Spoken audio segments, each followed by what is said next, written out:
ఎరుగని అద్భుతమైన కార్యం మానవాళికి యేసు ప్రభు యొక్క జన్మము. ఏమంటే మానవాళికి అంతకన్నా అదృష్టమైనది ఇంకొకటి ఉండదు. బైబిల్ వాక్యాల్లో మీరు చూడండి, యేసు ప్రభు 9:6 ప్రకారంగా యెషయా గ్రంథంలో మనకు ఏమని రాశాడు అక్కడ చదవండి. 9:6 వచనంలో యెషయా గ్రంథంలో చదువుతాం కదా, చాలా చదవండి. ఏలయనగా మనకు శిశువు పుట్టెను. ఏమండి మనకు ఎవరు పుట్టారట? ఎవరు పుట్టారు? ఇంగ్లీష్ లో ఎలా ఉందో తెలుసా? ఏమండి ఇంగ్లీష్ లో ఎలా ఉంటది? ఒక వచనాన్ని మనం ఆలోచన చేయడానికి నేను చదువుతామా పాప? చదవండి. For to us a child is born, to us a son is given. ఎవరమ్మా? కుమారుడు. మనకు కుమారుడు అనుగ్రహించబడెను. ఒక మాట విన్నాం, కొంచెం ఆలోచన చేద్దాం. ఏమండి మనకు శిశువు పుట్టాడు, మనకు కుమారుడు పుట్టాడు అనే తెలుగులో, ఇంగ్లీష్ లో కూడా చూస్తే అదే తమిళ్లో ఎలా రాస్తుందంటే మనకు ఒక కుమారుడు పుట్టాడు, మనకు ఒక పాలకుడు పుట్టాడు అని ఉంటది. పాలకుడు అంటే కుమారుడు అంటే ఎవరైనా ఒక ఇంటికి మాత్రమే ఒక బిడ్డ పుట్టాడంటే అది వాళ్ళకి పరిమితం కదా. ఆ ఇంటోళ్ళకి గొప్ప, ఆ ఇంటోళ్ళకి ఒక ఏదో ఒక బిడ్డను సంపాదించుకున్నప్పుడు లోకంలో వారికి ఒక ఆనందం, సంతోషం. అంటే ఏమంటే సంవత్సరాల నుంచి చేస్తున్నారు ఈ పండగ. యేసు ప్రభు పుట్టిప్పుడికి ఎంత 2000 సంవత్సరాలు అయ్యింది కదా. 2000 సంవత్సరాల నుంచి ఈ కుమారుని యొక్క జన్మదినం జరుపుకుంటున్నా ఇంకా మనకేం రాలేదు, తృప్తి రాలేదు. ఎందుకంటే అంత వరాల కుమారుడు, అద్భుతమైన కుమారుడు. ఇక వివరించడానికి సార్ మన జీవితం సరిపోదు. పరలోకం వెళ్లే వరకు ఈ జన్మదినం మాత్రం అన్ని దేశాల్లో, అన్ని భాషల్లో, అన్ని ప్రాంతాల్లో మనకు కుమారుడు అనుగ్రహించబడెను. దేవునికి స్తోత్రం, హల్లెలూయా. ఈ జన్మదినాన్ని జరుపుకోవడంలో కూడానండి నిజంగా జరుపుకునే వాళ్ళు కావాలి, ఏదో నామకార్థంగా జరుపుకునే వాళ్ళు కాదు. దాని వలన ఒరిగేది ఏమీ ఉండదు.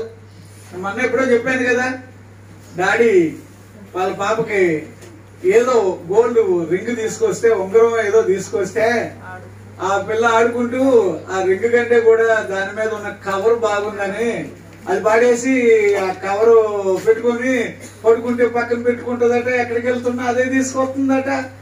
ఏందమ్మా అంటే ఎవరికి అదే కావాలి ఆ పిల్లకి. తీరా సాయంత్రం డాడీ ఇంటికి వచ్చాక, అమ్మా నేను కొనుక్కొచ్చి ఇచ్చిన ఏదో మా గిఫ్ట్ ఎక్కడ పెట్టావమ్మా అంటే, అసలు ఉదయం పడేసింది ఎక్కడో. అంటే ఆ బిడ్డకి ఏది కావాలి? ఆ కలర్ తో ఉండే బాక్స్ కావాల్సి వచ్చిందే తప్ప ఏమండి ఆ రింగు ఆ బిడ్డకి విలువ తెలియలేదు. చాలా మంది ఇప్పటికీ కూడా క్రైస్తవ లోకంలో పండగలాగా యేసు ప్రభు యొక్క జన్మదినం అనగానే ఆ బయట ఉన్న బాక్స్ చూస్తున్నాం, ఆ కలర్ కవర్ చూస్తున్నాం. కానీ అసలు సిసలైన బంగారం ఆయన. ఎవరండి ఆయన?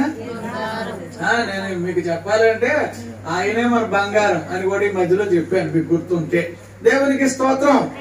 సరే, మరి ఈ రోజు వాక్యంలో అది ఆలోచన చెయ్యడానికి నేను కొన్ని పాయింట్స్ మాత్రం మీతో చెబుతాను. ఈయన ఎవరు? మనందరికి కుమారుడు.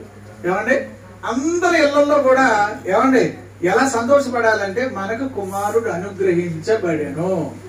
ఎంత ప్రత్యేకత! అసలు నేను మిమ్మల్ని గిఫ్ట్ కింద డివిజన్ చేసి చూపించాలి అని అనిపించింది. అంటే ఆయన ఎన్ని రకాలుగా ఆయన కుమారుడిగా ఉన్నాడో ఒక్కసారి మీరు ఆలోచన చేస్తే భూమిలో ఎవరికి ఎంత ప్రత్యేకత ఉండదు. అది అన్ని ప్రత్యేకమైన. ఇప్పుడు ఫర్ ఎగ్జాంపుల్ గా సర్వోన్నతుని దేవుని కుమారుడు అని ఉందా? ఉంటదా లేదా? ఉన్నది. అలాగుంది. ఇంకెలా ఎన్ని చోట్ల చదువుతాం? ఏమంటే ఆయన ఎటువంటి కుమారుడు? చాలా పేర్లు ఉన్నాయి.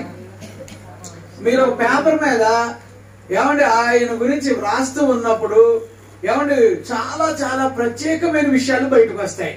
అయితే ఇప్పుడు మనం నేర్చుకోగలిగిన ఒక వాక్య భాగం ఏమిటి అంటే, ఇలాంటి దేవుడిని, ఇలాంటి ప్రభువుని, ఇలాంటి రక్షకుడిని ప్రజలందరూ కూడానండి పట్టించుకొని ఏమండి బైబిల్లో యోహాను సువార్త 12వ అధ్యాయం 19వ వచనంలో మనం చదివేది ఏమిటి అంటే, ఏమనంటాడు? లోకమంతా తన కూడా వెళ్ళిపోతుంది అన్నాడు. ఏం చేస్తుందమ్మా? లోకమంతా అంటే లోకం అంతా అంటే ఏ దేశంలో ఏ మనుషులైనా, ఏ దేశంలో ఏ భాష మాట్లాడేవాడైనా, ఏ దేశంలో ఎక్కడ మీరు చూసినా కూడా ఏమంటే మనకు తెలిసిన ఒకే ఒక విషయం ఏమిటంటే ప్రభు అయిన యేసుక్రీస్తు వారిని లోకమంతా వెంబడించుకొని వెళ్ళిపోతుంది. ఏమంటే అందులో ఒక మాట మీకు చెప్పనా? ఏమంటే 19వ వచనం ఒకసారి చదువుతారమ్మా? ఏమని చదువుతున్నావు? పరిసయ్యులు ఒకరితో ఒకరు మన ప్రయత్నములు ఎట్లు నిష్ప్రయోజనమైపోయినవు. అప్పుడు యేసు ప్రభు మనకు రక్షకుడు అయితే బయట వాళ్ళు ఎన్నో రకాలుగా మనల్ని ప్రభు దగ్గరికి వెళ్ళనివ్వకుండా చెయ్యాలి అనుకుంటే వాళ్ళ ప్రయత్నాలన్నీ ఏమవుతాయట? అది నిష్ప్రయోజనం అవుతాయి. మీరు బైబిల్లో ఏమంటే యేసు ప్రభు దగ్గరికి వచ్చిన వారిని అటకాయించాలి, అడ్డుకోవాలి, ఆటంకం చెయ్యాలి అని అనుకుంటే గనక బైబిల్ గ్రంథం ఏం చెప్తుందంటే అరే మీ ప్రయత్నాలన్నీ వ్యర్థం అయిపోతాయి. అర్థమవుతుందమ్మా? యేసు ప్రభు దగ్గరికి ఏమంటే వెళ్లే వాళ్ళని అటకాయించిన ఏమంటే సౌలు అనే మనిషి చివరికి ఏమైపోయాడు? పౌలైపోయాడు. ఏమైపోయాడు అంటే ఆ పేరు పట్టుకొని ఆ పేరు ప్రకారంగా వెళ్లే వాళ్ళందరికీ ఆయన కావలసినంత కీడు చేయాలని అనుకునేవాడట. అలాంటి మనిషి ఏమైపోయాడట? 22లో మనం చదువుతాం కదమ్మా, మత్తయి అదే అపోస్తలుల కార్యాల్లో చదువుతాం. అతడు ఏమంటే ఎన్నో రకాలుగా యేసు ప్రభు పేరుకి కీడు చేయాలి, ఆ పేరుని అనుసరించే వాళ్ళనే మనం ఏమేమో చేయాలి అని అనుకునేవారట. అనుకునే ఆయన్ని దేవుడు ఏం చేశాడో తెలుసా? ఏమంటే పట్టుకున్నాడు, మార్చాడు. సౌలు ఇక ఏమైపోయాడు? పౌలైపోయాడు. మీరు అందరూ మొదటి నుంచి క్రైస్తవులమ్మా? కాదు కదా, నేను కూడా కాదు. ఏమంటే మరి యేసు ప్రభుకి విరోధంగా నేను ఉండాలనుకునేవాడిని. దేవుని బిడ్డలు అంటే సేవ చేసే వాళ్ళను కూడా నేను లెక్క చేయలేకపోయాను. కాబట్టి నా వ్యక్తిగతం చెప్తున్నాను, నా వ్యక్తిగతం. నేను యేసు ప్రభు బిడ్డనేం కాదు, కానీ ఈ రోజు యేసు ప్రభువే అంతా అయి ఉన్నాడని నేను ఒప్పుకుంటున్నాను. ఆయన తప్ప వేరే రక్షకుడు లేడని చెబుతాను. కారణం ఏమిటంటే ఏమంటే ఆయన నాకు చాలా సార్లు కనిపించాడు. కనిపించినప్పుడు నేను ఎలాగే ఈయన రాకుండా ఉంటాడు అని ఎవరెవరిని అడిగితే ఏదో చెప్పారు. నేను ఇంకా తేడాగా ఉండి ఏమంటే ఇబ్బంది చేసిన మనిషిని, కానీ ప్రభు నన్ను వదలలేదు. ఏ బైబిల్కి విరోధంగా ఉండాలని అనుకున్నానో అదే బైబిల్కి ఇప్పుడు నేను సాక్షిగా నిలబడాల్సి వచ్చింది. మన జీవితాల్లో చాలా మందికి ఏమంటే ఇలాగే ఉంటది. బైబిల్ వాక్యాల్లో ఈయన గురించి మనం కొంచెం తెలుసుకోవలసిన అవసరం ఉందమ్మా. ఎలాగా అని అంటే చూడండి, బైబిల్ వాక్యాల్లో ఏమండి ఆయన మనకు రక్షకుడిగా ఈ లోకానికి వచ్చాడు. మత్తయి సువార్త 1:21 ప్రకారంగా చదువుతాం. అమ్మా మరి యేసు ప్రభువే అందరికీ రక్షకుడు, అదే మాట మర్చిపోకూడదు. 1వ తిమోతి 4:10 వచ్చిన ఒకసారి చదువుతారమ్మా? ఎందుకైనా మంచిది ఒకసారి చదవండి. దేవునికి మహిమ కలుగును గాక. 4:10 వచనాన్ని మనుషులందరికీ ఎవరమ్మైనా మనుషులందరికీ రక్షకుడును, మరి విశేషముగా విశ్వాసులకు రక్షకుడునై ఉన్న జీవము గల దేవుని యందు నిరీక్షణ ఇచ్చి ఉన్నాము గనుక ఇందు నిమిత్తము ప్రయాసముతో పాటుపడుచున్నాము. ప్రైజ్ ది లార్డ్, హల్లెలూయా. ఏమవుతామండి మనం అందరం కూడా ఏమండి మనందరి రక్షకుడు ఆయన, మనుషులందరి రక్షకుడు ఆయన, విశ్వాసులుగా పిలువబడే వారందరికీ ఆయన రక్షకుడు. అప్పుడు రక్షకుడు అనే మాటకి నేను ఇందాక చక్కటి డెఫినేషన్ ఇచ్చాను ఆ ఇంట్లో. కాకపోతే ఇప్పుడు రక్షణ అనే దాంట్లో ఎలాగబ్బా కొంచెం మనం ఆలోచన చేస్తే ఒక్క రిఫరెన్స్ చెప్తాను.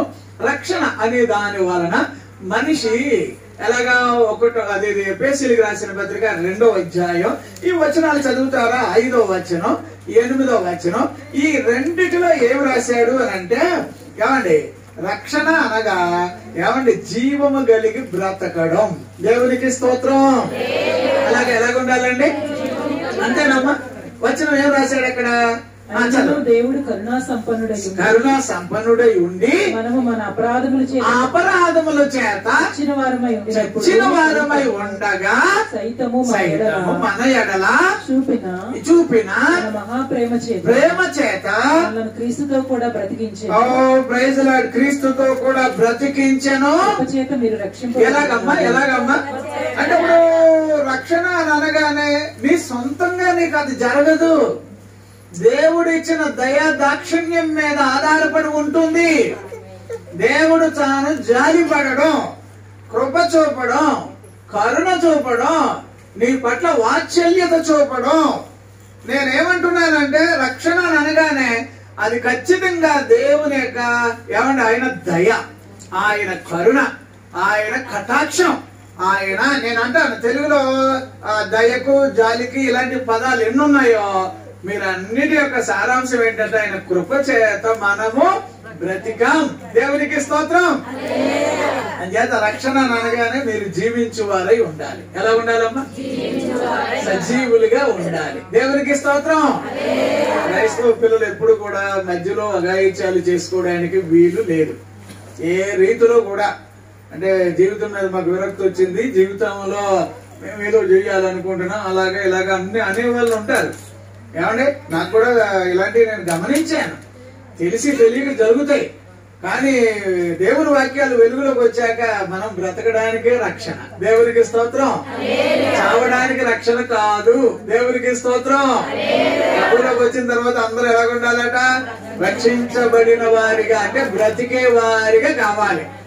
ఒకవేళ ప్రభు తన యొక్క కృపా సంపత్తిని బట్టి ఆలోచన చేస్తే ఏమని చదువుతున్నాం? ప్రజలందరికీ ఎవరు అవసరం వచ్చారు? ఇప్పుడు యేసు ప్రభు అవసరం వచ్చాడు ప్రజలందరికీ. ఏమండి తన దగ్గరికి వెళ్లే వారిని చాలా మంది అటకాయించే వాళ్ళు ఉన్నారు, ఆటంకం చేసే వాళ్ళు ఉంటారు. రకరకాలుగా ఉన్న ప్రజలను మనం చూడగలుగుతాం. కాకపోతే నేను ఒక మాట ఏమండి 22:34 చదవండమ్మా. మత్తయి సువార్త 22:34 వచనాన్ని ఏమని చదువుతున్నాం?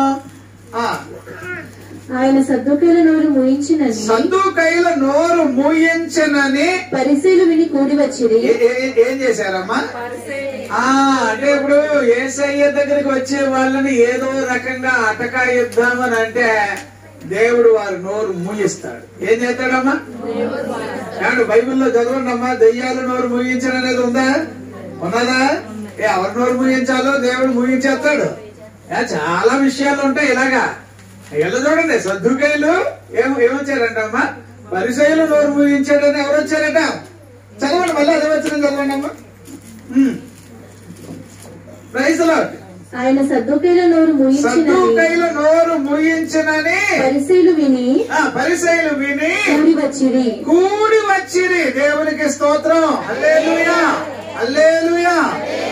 ఈ వాక్యాలను మనం గమనించాలి. ఓకే, వాక్యాన్ని విందాము.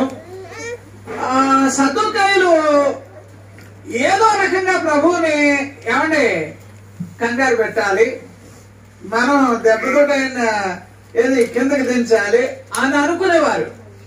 సద్దుకైలు నోరు ఎలా మూయించాడో అది వాళ్ళు ఎవరో పరిసయ్యులు విని వాళ్ళు ఇప్పుడు ఏం చేశారంటే మన నోరు కూడా మూయిస్తాడా అని వచ్చారు. అదేమైనా కష్టమా ఆయనకి? ఏమంటే బైబిల్లో చదవమ్మా. ఎక్కడ మార్క? దెయ్యాలు నోరు చదవండి. 34 వచ్చిన చదవండి. నానావిధ రోగములు రిఫరెన్స్ చెప్పండి అమ్మ ఒకసారి. 1:34 చదవండి. పీడింపబడిన అనేకులను స్వస్థపరిచి, పీడింపబడిన వారిని స్వస్థపరిచి అనేకమైన దయ్యములను వెళ్ళగొట్టెను. అవి తన్ను ఎరిగి నందున దయ్యములను మాట్లాడనీయలేదు. వాటిని ఏం చేయలేదటమ్మా? నోరు మూసేశాడు ఆయన. దెయ్యాల నోరు మూయిస్తాడు, దుష్ట శక్తుల నోరు మూయిస్తాడు, అపవిత్రాత్మల నోరు మూయిస్తాడు. నేను అంటున్నాను మనకి విరోధంగా ఉన్న వారి నోరు మూయిస్తాడు. ఎన్ని ప్రయత్నాలు చేశారట వాళ్ళు. అరే మన ప్రయత్నాలని ఎలా వ్యర్థమైపోయినరా అని వాళ్ళు ఇప్పుడు కంగారు పడ్డారు. దేవునికి స్తోత్రం. అప్పుడు మరి యేసు ప్రభు ఎవరని అనుకోవాలి? ఇప్పుడు ఇది ఒక్కటి మనం 4-5 పాయింట్లు చూద్దామా? ఏమంటే యేసు ప్రభు ఎవరైతే ఏంటి అటు వాళ్ళ నోరు మూయించాడు, ఇటు చూస్తే దెయ్యాల నోరు మూయించాడు, అటు చూస్తే ఏది పరిచయం నోరు మూయిస్తాడు. ఇంకా ఎవరైనా ఏదైనా ప్రయత్నాలు చేస్తే వాళ్ళందరి ప్రయత్నాలు ఏమవుతున్నాయి? నిష్ప్రయోజనం అవుతున్నాయి. 12-19 వచనం అదే కదమ్మా యోహాను సువార్త. అందుచేత నేనేమంటానంటే ఈయన ఎవరబ్బా అంటే 4:10 ప్రకారంగా 1వ తిమోతిలకు రాసిన పత్రిక మనుషులందరి రక్షకుడు. ఎవరు రక్షకుడమ్మా? లూకా సువార్త 19:10 ప్రకారంగా నశించిన దానిని వెతికి రక్షించే రక్షకుడు. ఏమంటే బైబిల్లో 1:15 తిమోతిలకు రాసిన పత్రిక ఆయన ఏమండి మనందరికీ రక్షకుడిగా ఆయన ఈ లోకంలో జన్మించిననే వాక్యం నిజం. దేవునికి స్తోత్రం. హల్లెలూయా. ఇదిగో సార్ చాలా చోట్ల ఎలా ఉంటదంటే తప్పు క్షమించడానికి ఆయన రెడీగా ఉన్నా కూడా నువ్వు మమ్మల్ని క్షమించేది ఏంటని చెప్పి మేము ఇలాగే ఉంటామని అనేవాళ్ళు ఉంటారు. ఒకడికి ఉరిశిక్ష పడిందటండి. ఉరిశిక్ష పడితే ఏమండి ఇక దాన్ని రద్దు కాదు అనేటట్టుగా జడ్జి గారు సంతకం చేసి పెట్టేశాడు. తీరా ఏమంటే అతని యొక్క రిపోర్టు, అతని యొక్క పరిస్థితులు, ఆ ఊరు వాళ్ళందరూ వచ్చి సార్ ఆయన చాలా మంచోడు సార్ అని ఏదో చెబితే జడ్జి గారు దాన్ని తిరగేసి సరేలే అతనికి వెళ్ళి చెప్పండి, క్షమించానని చెప్పండి, బతుకుతావని చెప్పండి అని అంటే ఏమంటే కనీసం అతని దగ్గరికి ఆ రిపోర్ట్ తీసుకుని వెళదామని వెళితే వాళ్ళు రాగానే అంత దూరంలో ఉన్నారనగా ఈయన తలుపు తీసుకునేవాడట. అంటే వాళ్ళు ఏదో చెబుదామని అనుకున్నా, నాకు మీరేం చెప్పకల్లా, నేను అన్నిటికీ రెడీ అయిపోయాను, మీరు నాకు ఏం చెప్పకల్లా అంటున్నారట. అరే అలా కాదురా బాబు, సంతకం చేయరా, ఫైల్ వచ్చింది పై నుంచి అని అంటే నాకేమీ చెప్పక్కర్లేదని చెప్పి వచ్చిన వాళ్ళని ఎన్నిసార్లు వచ్చినా తలుపేసేవాడటండి. ఇక సంతకం ముందున్న సంతకం నెగ్గింది. అప్పుడు ఈ సంతకం ఈ ఫైలు వాడికి కుదరలే. అంటే ఏంటి, చాలా మందికి దేవుడు రక్షకుడిగా ప్రత్యక్షమైన తర్వాత కూడా మాకు ఈయన రక్షకుడు ఎందుకు, మాకు వేరే రక్షణ ఉంది అని అనుకుంటారు. బైబిల్లో 4:12 అపోస్తలుల కార్యాల్లో మరి ఎవరి వలనను అంటే భూమికి అదే ఆకాశము క్రింద భూమి మీద ఉన్నటువంటి మనుషులలో ఎవరి పేరు మీద మనిషికి రక్షణ రాదు. మరి ఎవరి వలన వచ్చేది?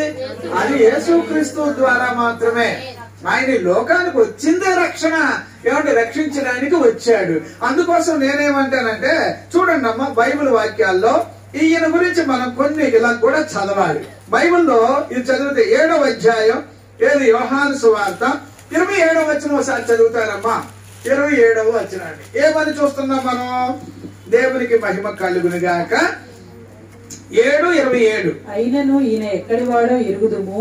ఈయన ఎక్కడి వాడో ఎరుగుదుము. క్రీస్తు వచ్చినప్పుడు ఆయన ఎక్కడి వాడో ఎవడను ఎరుగుడని చెప్పు.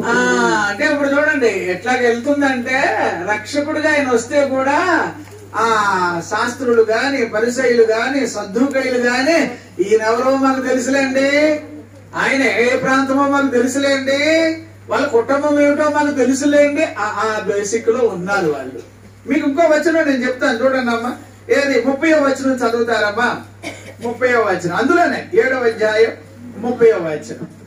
అందుకు వారు ఆయన పట్టుకునే యత్నము చేసిరి గాని ఆయన గడియ ఇంకనూ రాలేదు గనుక ఎవడనూ ఆయనను పట్టుకొనలేదు. పట్టుకొని 31వ వచనం కూడా చదవండి. అందులో జన సమూహములు అనేకులు ఆయన యందు విశ్వాసం ఉంచి క్రీస్తు వచ్చినప్పుడు ఈయన చేసిన వాటి కంటే ఎక్కువైన సూచక క్రియలు చేయునా అని చెప్పుకునేది.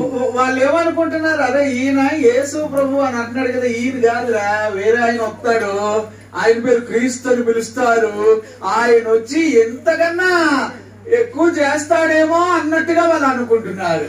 మీరు ఆలోచన చేయండి. అప్పుడు ఇక్కడ వాళ్ళు ఏమంటారు, ఎంతకన్నా ఇప్పుడు రేపు వస్తే ఆయన ఏమైనా చేస్తాడా అంటే ఈయనే యేసు ప్రభు అని వాళ్ళు గుర్తు పట్టడం లేదట. అర్థమవుతుందండి. కార్యాలను బట్టి, అద్భుతాలను బట్టి ప్రపంచమంతా ఆయన వెనక వెళుతూ ఉంటే, లోకమంతా ఆయన దగ్గరికి వెళుతూ ఉంటే, ఏమంటే నశించిన దానిని వెతికి రక్షిస్తూ ఉంటే ఇంకో ఎవరో వస్తారు, ఇంకొక రూపంలో ఏదో ఉంటదని అనడానికి వీలే లేదు. దేవునికి స్తోత్రం. శాస్త్రులైనా, పరిసయ్యులైనా, జ్ఞానులైనా, ఏమంటే హెల్లేనీలైనా ప్రతి వారి యొక్క రక్షకుడు ఎవరు అంటే నీవు నేను ఆరాధన చేస్తున్న ప్రభువు అయిన యేసుక్రీస్తు వారు. అమ్మ అందులోనే 7వ అధ్యాయం 15వ వచనం ఒకసారి చూడండి అమ్మ. 15వ వచనాన్ని. యూదులు అందుకు ఆశ్చర్యపడి చదువుకొనని ఇతనికి ఈ పాండిత్యం ఎట్లు వచ్చినని చెప్పుకుని అంటే యేసు నేను చేయు బోధ నాది కాదు పంపిన వారిదే. ఎవడైనను ఆయన చిత్తము చొప్పున చేయ నిశ్చయించుకుని ఎడల ఆ బోధ దేవుని వలన కలిగినదో. ఇప్పుడు మీరు ఆలోచన చేయండి, వీళ్ళందరూ ఎక్కడికి వెళ్ళిపోయారు? అరే చదువుకొనని ఈయన అంటే ఇప్పుడు యేసు ప్రభుని ఏమనుకుంటున్నారు వాళ్ళు అంటే, ఒకవేళ ఏదైనా గొప్పగా చెప్పాలి అని అనుకున్నా ఆయనకి చదువు ఉండాలి కదా, ఏదైనా మనం గుర్తించాలంటే ఏదో స్పెషల్ ఉండాలి కదా. ఏమో ఇన్ని కార్యాలు చేసేస్తున్నాడు, ఎంత అద్భుతాలు చేసేస్తున్నాడు, ఎంతమందిని రక్షించేస్తున్నాడు, ఎంతమందికి మేలు చేసేస్తున్నాడు అని వాళ్ళు ఆయనను మరుగు చెయ్యాలి. అరే మనం ఎదురు చూసేది వేరే అనేటట్టుగా వెళ్ళబోతున్నారు. అప్పుడు యేసయ్య మీరు ఎదురు చూసే యేసు ప్రభు నేనేనయ్యా అని వారికి లేఖనాలు ప్రకారంగా ఏమంటే కనుపరుచుకున్నాడు. దేవునికి స్తోత్రం. చాలా మంది గుర్తుపట్టట్లేదు ఇప్పటికీ కూడానండి. ఏమంటే మనిషికి రక్షణ అంటే అర్థమవుతుందా? రక్షణ అంటే నేను తెలుగులో చాలా క్లియర్ గా నేను చెప్పాను. రక్షణ అనగానే దేశాన్ని రక్షించాలన్నా, దేశ నాయకులను రక్షించాలన్నా, అంటే రక్షణ అంటే కాపాడాలన్నా, భద్రంగా ఉంచాలన్నా ప్రతి వాడికి ఎవరు కావాలంటే యేసు ప్రభు కావాలి. దేవునికి స్తోత్రం.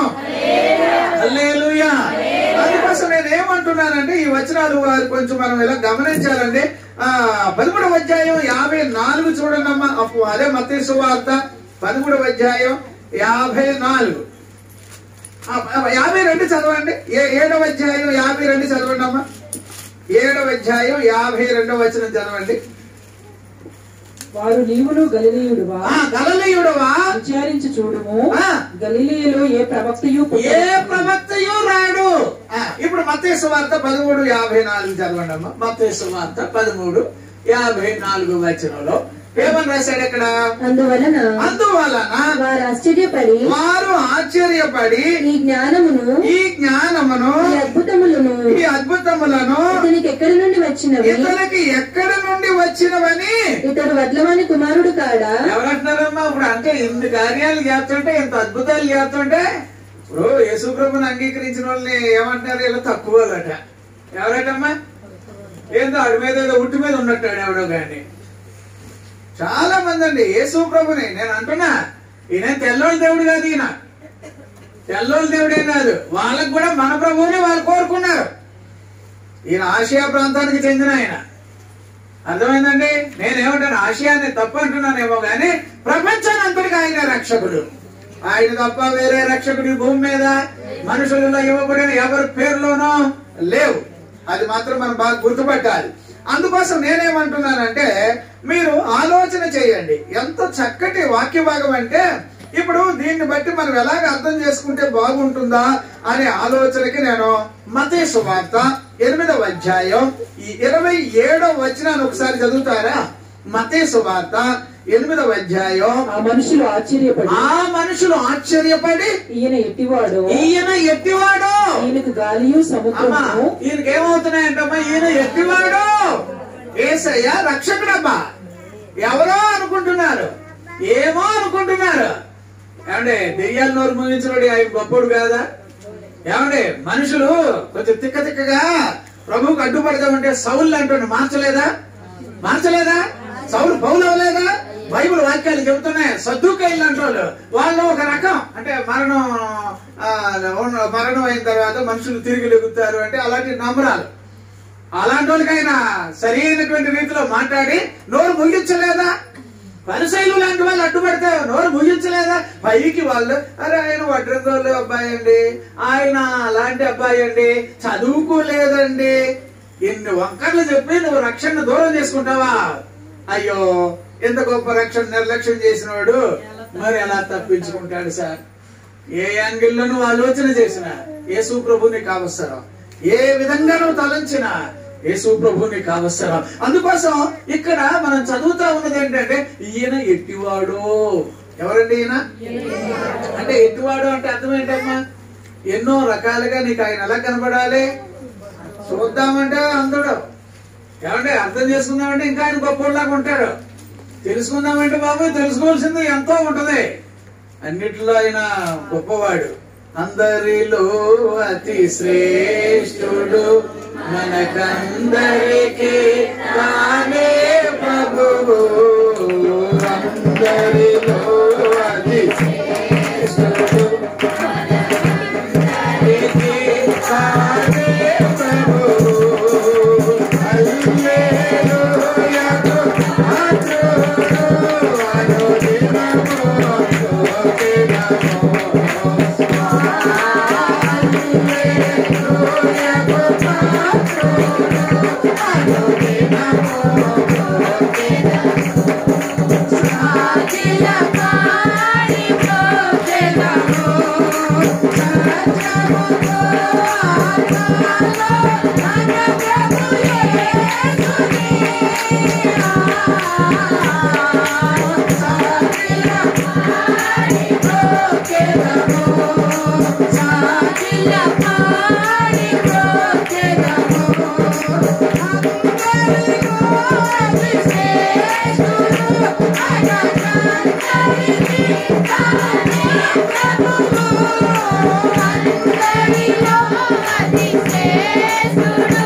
హల్లెలూయా అందరిలో ఆయనే శ్రేష్ఠుడమ్మా. ఆయన మన రక్షకుడు. అంటే మార్కు సువార్త 4వ అధ్యాయం ఒకసారి చూడండమ్మా 41వ వచనం. నేను టైం చూసుకుంటున్నానే లేదు, ఒక 5 నిమిషాల్లో ముగిచ్చేస్తాను. ఓకేనా? చదువమ్మా. వారు మిక్కిలి భయపడి ఈయన ఎవరో గాలియు సముద్రము. అంటే ఈయన ఎవరో అనుకుంటున్నా ఆయన మన రక్షకుడు. దెయ్యాలు నోరు మూయించేవాడు, దుష్ట శక్తులను అణిచేసేవాడు.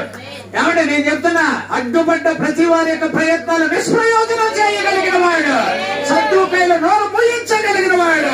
పరిశీలు గాని ఇంకేమైనా ఆయనకు అడ్డుపడడానికి ఆడు వాళ్ళు కాదు సార్. ఇప్పుడు ఏమన్నారు? ఇప్పుడు ఈయన ఎవరు కానీ గాలియు సముద్రము మర్చిపోతారు. ఆయనకి అలా కిక్కమనకుండా నోరు మూసుకొని కూర్చోవాలి. సైలెంట్ అని అన్నాడు అంతే. దెబ్బతోటి అది సముద్రమా, అది ఇంకా గాలా, నోరు మూయించాడు అట్లకి. దేవునికి స్తోత్రం. హల్లెలూయా, హల్లెలూయా. అమ్మ 1:27 చదవండి. మార్కు సువార్త 1:27 వచ్చిన ఒకసారి చదవండి అండి. అక్కడ కూడా మనం ఏం చదువుతున్నాం? అక్కడ అందరూ విస్మయం ఉంది. ఇదేమిటో క్రొత్త బోధగా ఉన్నది. అధికారముతోను పవిత్రాత్మలకు ఆజ్ఞాపింపగా అవి ఆయనకు లోబడుచున్నవని. దెయ్యాలు ఏమవుతాయటమ్మా? నేను అంటున్నా ఆ దరిద్ర అవుతాయి అనగానే సరే సార్ అని వెళ్ళిపోతున్నాయి. దేవునికి స్తోత్రం. వెళ్ళిపోతాం సార్. మీరు వచ్చారు, మేమెందుకుంటాం ఇక్కడ? దెయ్యాలు నోరు ముయ్యించేవాడు, దెయ్యాలను అంతమొందించేవాడు. దెయ్యాలను మనుషుల్లో ఉండనివ్వడానికి ఆయనకి ఇష్టం లేదు. ఏమండి, దెయ్యాలు ఎక్కడ ఉండాలి అక్కడ ఆడాలి. వాడికి ఒక టైం పెట్టాడు, వాడి కాలాన్ని ముగించే ఒక ప్రత్యేకత కలిగిన వాడు. అందుచేత నేనేమంటున్నానంటే ఈ వచనాల్లో ఇంకోటి కూడా, ఇదే మార్కు సువార్త 5వ అధ్యాయం ఏమంటే 48వ వచనం ఒకసారి చూడనమ్మా. ఏమని రాశాడు ఇక్కడ? మార్కు సువార్త దేవునికి స్తోత్రం. హల్లెలూయా. 5వ అధ్యాయం మత్తయి సువార్త చూడమ్మా. హల్లెలూయా. మీ పరలోకపు తండ్రి పరిపూర్ణుడు. లూకాసు వార్త అండి, లూకాసు వార్త అనుకుంటున్నాను నేను. అది అందులో మనం చదవగలిగితే ఎట్లా ఉంటుంది? చదవండమ్మా. 5:48 లేదు. Very good, very good. అయితే మా యోహాను సువార్త చూడమ్మా. దేవునికి స్తోత్రం. ఓకే.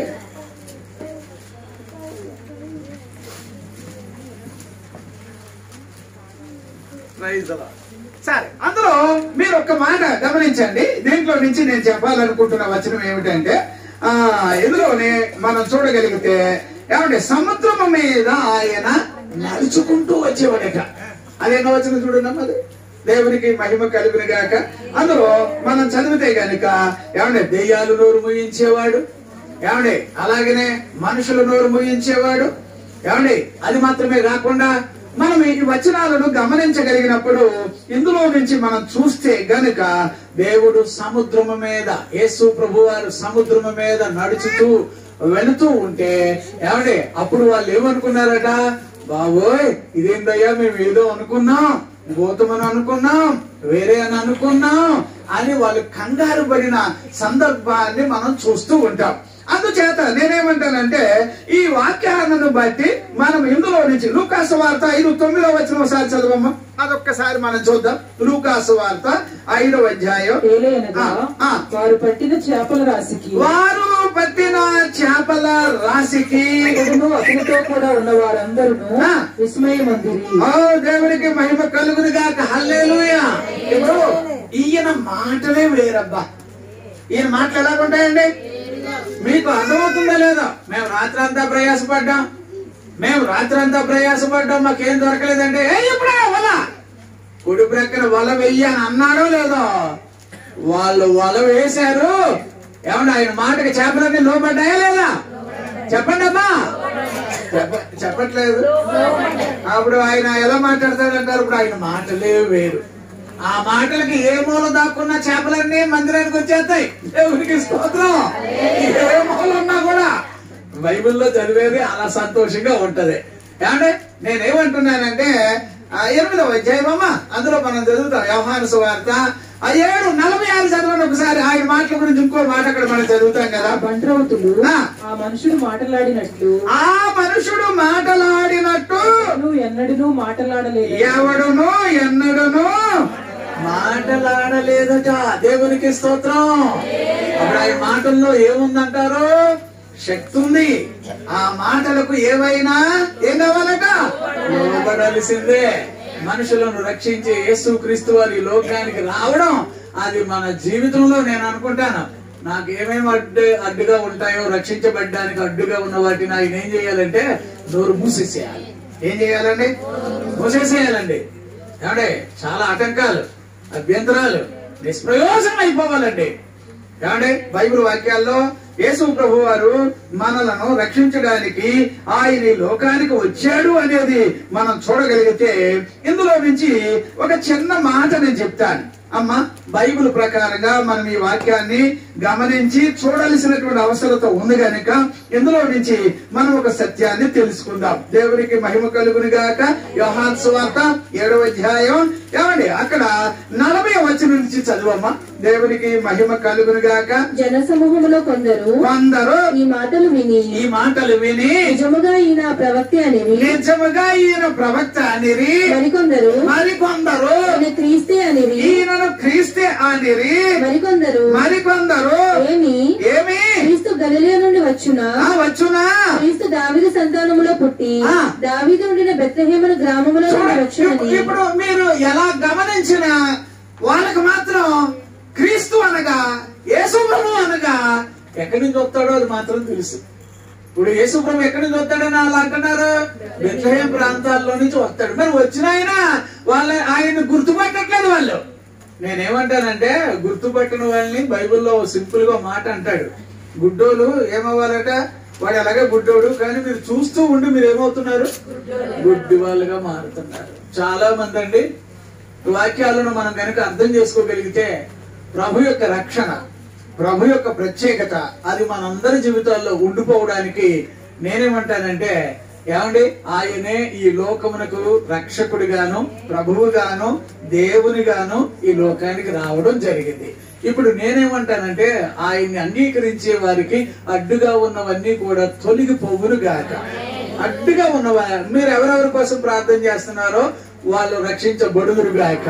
ఎవరెవరి కోసం అయితే ప్రభువు దగ్గర మొర పెట్టారో వాళ్ళకి ఏమంటే దేవుని యొక్క రక్షణ చేరునుగాక.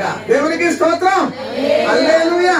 ఇప్పుడు దీంట్లో నుంచి నేను ఏమంటున్నానంటే యోహాను సువార్త 3వ అధ్యాయం 30వ వచనం ఒకసారి చదువుతారా? దేవునికి మహిమ కలుగునుగాక. ఈ ఒక్క వచనాన్ని మనం చూద్దాం.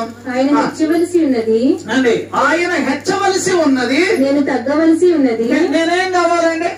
అప్పుడు ఆయన ఏమంటే ప్రజలందరికీ రక్షకుడు గాను, ప్రభువు గాను, దేవుడు గాను ప్రత్యక్షం అవ్వాలి అంటే మనము తగ్గాలి, ఆయన హెచ్చాలి. ఇప్పుడు మనం అందరం కూడా ఇప్పుడు ఎవరిని హెచ్చుగా చూపాలి? అందరూ చెప్తారమ్మా, ఎవరిని హెచ్చుగా చూపాలి? ప్రభువుని హెచ్చుగా చూపండి, అప్పుడు ఆయన ప్రజలందరికీ తెలుస్తాడు. దేవునికి స్తోత్రం. మీ వంతు మీరు చేయండి, ఆయన వంతు ఆయన మీకు కూడా ఉండి ఆయన చేస్తాడు. దేవుడి వాక్యాన్ని దీవించును గాక. సమయం చాలా ఎక్కువ అయిపోయింది, 21 అయింది, 9:22 అయింది, కొంచెం ఎక్కువసేపు అయింది, క్షమించాలి. దేవుడు అందరినీ దీవించును గాక. ఇంటి వారికి క్రిస్మస్ సంబంధమైన శుభాకాంక్షలు తెలియజేస్తున్నాం. ప్రభు బిడ్డల్ని దీవించును గాక. ప్రార్థన చేసుకుందాం. అందరూ కూడా కన్నులు మూసుకున్నట్లయితే నయోమి గారు ప్రార్థన చేయండి అమ్మా, ప్రార్థన చేయండి. Praise the lord.